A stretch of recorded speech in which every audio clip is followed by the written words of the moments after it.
She looks you in the eye and says, "Let's just be friends," but her body, her biology, is screaming an entirely different story.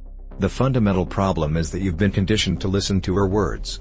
You've been trained to follow a social script that was written to protect her reputation, not to reveal her raw desire. You operate on logic, her primal brain operates on signal. This isn't another video about what to say. This is about what to see. We aren't here to learn pickup lines. We are here to decode the raw, unfiltered data her nervous system transmits when she feels a powerful, undeniable attraction, the micro cues she physically cannot hide. This is the hidden language. And learning it is the single greatest advantage a man can have in the modern world. Let's be brutally clinical for a moment. From a very young age, a woman is taught a dangerous lesson: direct desire is socially penalized. To be labeled easy or aggressive carries a significant social cost. Her evolutionary strategy, therefore, is to develop a sophisticated system of plausible deniability. This creates what I call the verbal mirage, a shimmering, articulate layer of words designed to obscure her true intentions while she gathers data on your strength, intelligence, and social awareness. You are being perpetually tested, and her words are the camouflage. This is the very mechanism that builds the friend zone. Think about it. A man hears her say she wants a supportive, nice guy who listens. So, he becomes that. He's her emotional tampon, available 24/7, her reliable shoulder to cry on. He does everything her words asked for. Yet he is rewarded with a platonic pat on the head. Why? Because while he was busy servicing her neocortex, her logical, social brain, he completely ignored the data from her limbic system. Her primal brain was giving off zero lust signals.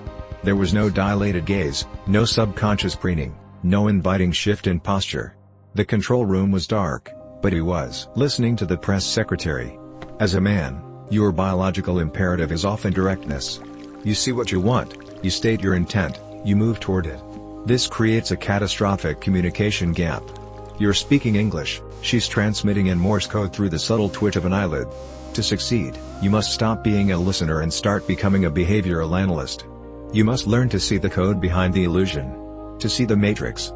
And if you're ready to see past the static, keep watching, because we're about to tune into the right frequency. You are now tuned in. The static is gone. It's time to learn the signals. These are not guesses, they are biological data points. 1 is an anomaly. 2 is a coincidence. 3 is a pattern of undeniable interest. Pay attention. 1. The preening cascade. Amateurs see a hair flip. An analyst sees a coordinated, subconscious sequence of self-grooming.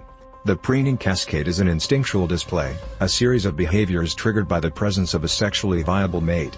It begins with a hair, a touch, a tuck, a sweep. Then, it flows downward. Her fingers might ghost over her collarbone, adjust a necklace, or smooth a non-existent wrinkle on her dress. This isn't vanity. This is her biology screaming, "I am preparing myself for your evaluation." It is the human equivalent of a bird preening its feathers before a courtship dance. You're at a coffee shop, telling her a story.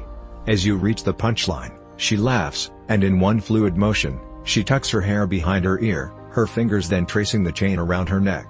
She is not just listening, she is broadcasting. Her nervous system has identified you as someone worth impressing. 2. The Limbic Lean. Anyone can lean in to hear better in a loud room. The Limbic Lean is different. It is not an auditory adjustment, it is a gravitational pull. Watch her posture. A platonic lean comes from the neck and shoulders. The Limbic Lean originates from her hips, a full torso commitment that closes the distance between you. Crucially, this maneuver often exposes the most vulnerable part of her body, her neck. This is her primal brain overriding social protocols of personal space. It's a nonverbal declaration of trust and a subconscious offering of vulnerability, inviting you to take the lead. At a loud bar, she doesn't just cup her ear. Her entire body angles toward you, her chair seeming to pivot on its own. Her torso enters your personal space, and her head is tilted, neck exposed. She isn't just trying to hear your words, her biology is trying to sync with your presence. 3. The pupillary dilation reflex. This is the one signal that is physiologically impossible to fake. Barring a drastic change in lighting, the pupillary dilation reflex is a direct window into her autonomic nervous system. When her brain is presented with a stimulus it finds intensely engaging or arousing, it floods her system with norepinephrine and dopamine. The immediate, involuntary result? Her pupils expand, turning her eyes into deep, dark pools. It is a sign that her focus is locked entirely onto you. Her brain is getting a chemical reward just from the visual data you are providing. You're having dinner. As you hold her gaze, speaking with conviction, you notice her irises seem to shrink as the black of her pupils expands. The ambient light hasn't changed. Her brain has. You are the most interesting thing in her world at that exact moment, and her body can't hide it. 4. The proxemic invitation. Proxemics is the study of personal space, and it is a battlefield of unspoken negotiation. The proxemic invitation is a subtle but powerful move where she uses an object to bridge the gap between you.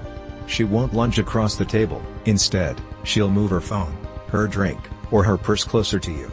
She is incrementally surrendering her territory and testing yours. It is a boundary test and a green light. She is non-verbally saying, "I am comfortable with you getting closer. Your turn." You're sitting on a couch, a respectable distance apart. She takes a sip of her wine and places the glass down on the coffee table, not directly in front of her, but in the space between the two of you, significantly closer to you. The invitation has been issued. 5. The vocal pitch elevation. Listen carefully. When she speaks to her friends, her voice has a baseline pitch and cadence. When she turns to you, a man she is attracted to, listen for the shift. The vocal pitch elevation is a subconscious change where her voice becomes slightly higher, often softer, and more melodic. From an evolutionary psychology perspective, this is a signal of heightened femininity and non-threat. It is designed to be more appealing to the male ear and to trigger your instinct to protect and lead. It creates a powerful polarity between your masculine presence and her feminine one. She's laughing loudly with her group. You approach and ask her a question. Her response is immediate, her volume drops, her pitch lifts, and the cadence softens. "Oh, hi. I'm having a great time now." The message isn't in the words, it's in the music. 6. The triangle gaze. This is the most overt signal on this list, yet it's still missed by 99% of men. A standard, platonic gaze stays in the upper triangle of the face, eye to eye to forehead. The triangle gaze breaks this social contract. Her eyes will move from your left eye, to your right eye, and then drop down to your lips, before returning to your eyes. This is not a glance. It is a subconscious act of tasting you with her eyes. Her brain is simulating a level of intimacy that words have not yet permitted. It is a direct, yet utterly deniable, invitation to kiss her. You are holding strong eye contact while she speaks. You notice her focus isn't static. It scans from one of your eyes to the other, then, for a fleeting second, darts down to your mouth and back up. The platonic seal has been broken. She is thinking about more than your conversation. 7. The isopraxism lag. Isopraxism, or mirroring, is a common sign of rapport. But that's entry-level analysis. The advanced signal is the isopraxism lag. This isn't a perfect, instantaneous mimicry of your body language. Instead, you'll notice a slight delay. You lean back, and a beat or two later, she leans back. You take a drink, and a moment after, she reaches for hers. This lag is critical. It signifies that the mirroring is not just a deep subconscious reflex, it's being processed consciously. She is actively and deliberately choosing to align herself with your rhythm. It's no longer just rapport, it's a willing participation in a physical duet. You cross your arms while considering a point. A moment of silence passes.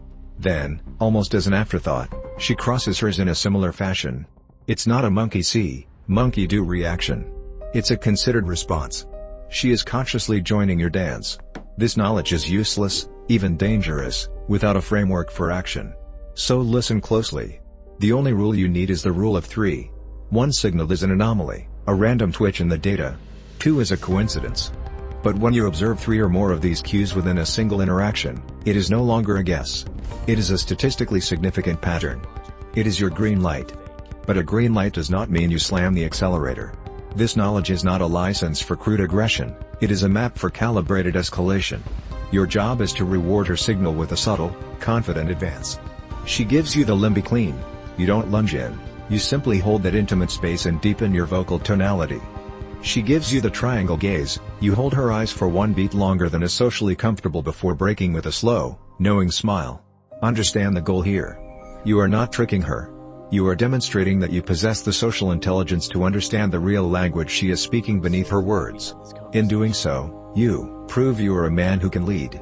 She has already invited you to the dance. This is simply you taking her hand. Mastering this isn't about control, it's about the profound confidence that comes from seeing reality clearly. And if you want to build that unshakable confidence, make sure you subscribe. So here's the hard truth. You can continue to navigate the world blind, lost in the verbal mirage, perpetually frustrated and confused by outcomes you can't explain. Or, you can accept the biological reality, learn the language of signal and action, and begin to operate from a position of profound power and clarity. The choice is brutally simple: remain a pawn manipulated by words you now know are meaningless, or become a master of the game by reading the truth. The signals are always there. You just have to decide if you're finally willing to see them. Hit that subscribe button and ring the bell. The next lesson will be one you don't want to miss.